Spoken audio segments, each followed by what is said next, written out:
Hadirin sekalian,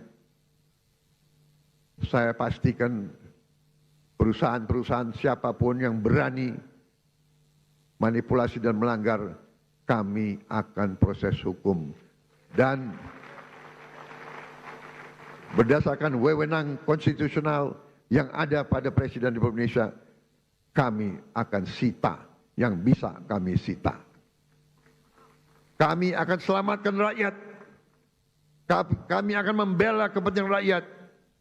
Kami pastikan rakyat Indonesia tidak akan menjadi korban serakanomics. Korban mereka-mereka yang mengejar keuntungan sebesar-besarnya, menipu dan mengorbankan rakyat Indonesia, dan membawa keuntungan itu, kekayaan itu keluar dari Republik Indonesia. Ini harus kita hentikan.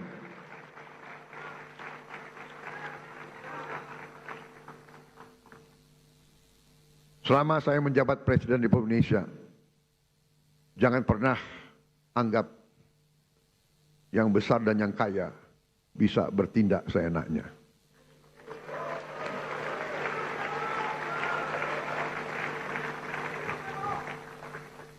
Kami tidak gentar dengan kebesaranmu. Kami tidak gentar dengan kekayaanmu. Karena kekayaanmu berasal dari rakyat Indonesia. Pemerintah yang saya pimpin tidak akan ragu-ragu membela kepentingan rakyat Indonesia.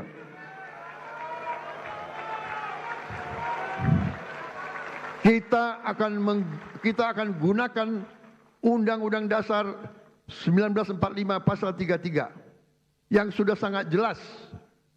Cabang-cabang produksi yang penting bagi negara dan yang menguasai hajat hidup banyak dikuasai oleh negara. Ini warisan Bung Karno, ini warisan Bung Hatta, ini warisan Bung Syahrir. Saya yakin mereka berada di atas kebenaran. Atas dasar inilah hari ini saya umumkan, setelah pertimbangan cermat oleh pemerintah untuk melindungi hak rakyat mendapatkan beras yang tepat. Tepat takaran, tepat kualitas, harga terjangkau, dan usaha penggilingan beras skala besar harus mendapat izin khusus dari pemerintah. Kalau mereka masih mau bergerak di bidang ini. Kalau tidak, yang besar silahkanlah pindah ke bidang lain. Jangan main di atas kebutuhan dasar rakyat Indonesia.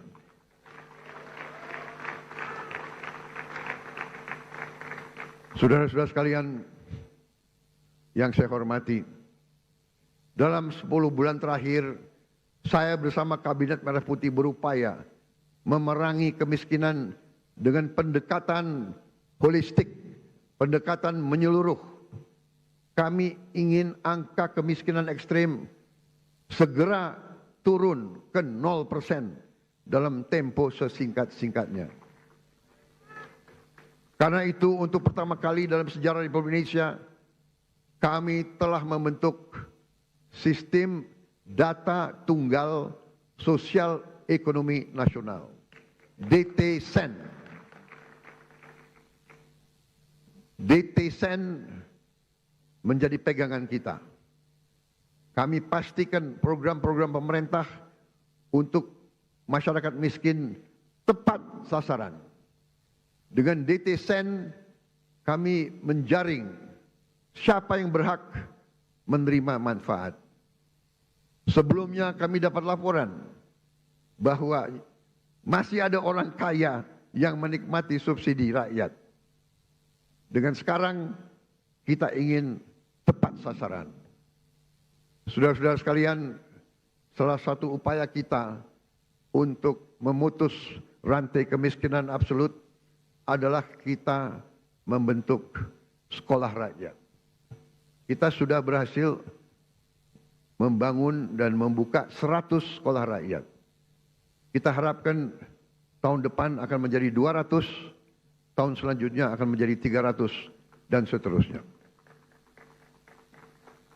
Sekolah rakyat ini diperuntukkan untuk mereka yang dari desil yang terendah, desil 1-2, dari mereka yang benar-benar penghasilannya sangat-sangat rendah.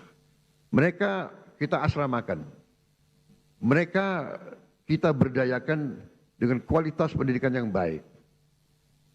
Ini adalah untuk memutus rantai kemiskinan. Anak-anak yang miskin, kalau orang tuanya miskin, mereka tidak perlu untuk terus miskin. Ini yang kita telah upayakan dan ini sedang kita kerjakan sekarang.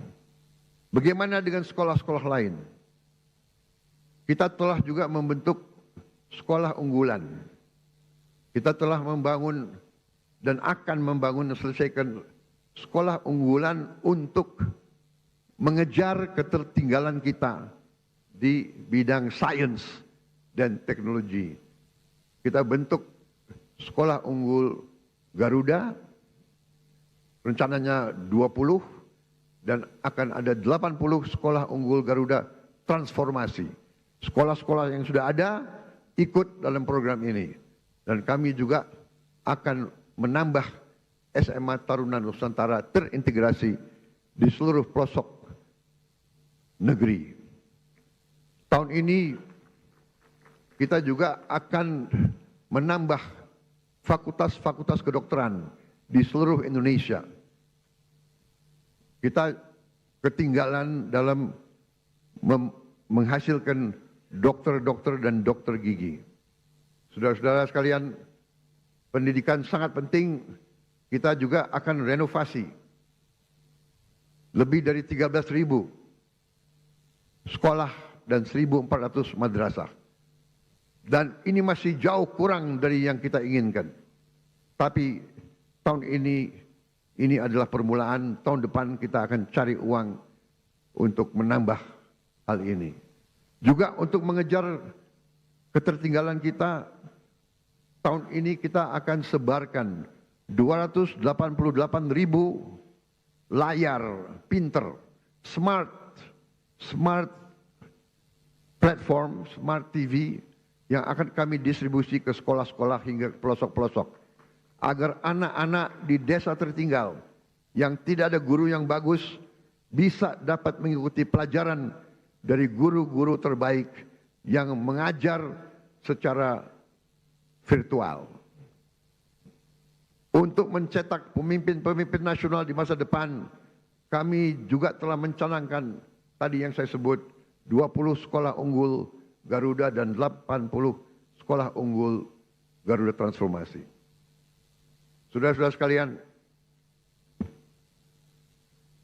kita juga membangun SMA Taruna Nusantara terintegrasi di seluruh pelosok negeri. Untuk mengatasi kekurangan dokter dan dokter spesialis, tahun ini akan dibuka 148 prodi di 57 fakultas kedokteran di seluruh Indonesia. Terdiri dari 125 prodi spesialis dan 23 prodi subspesialis.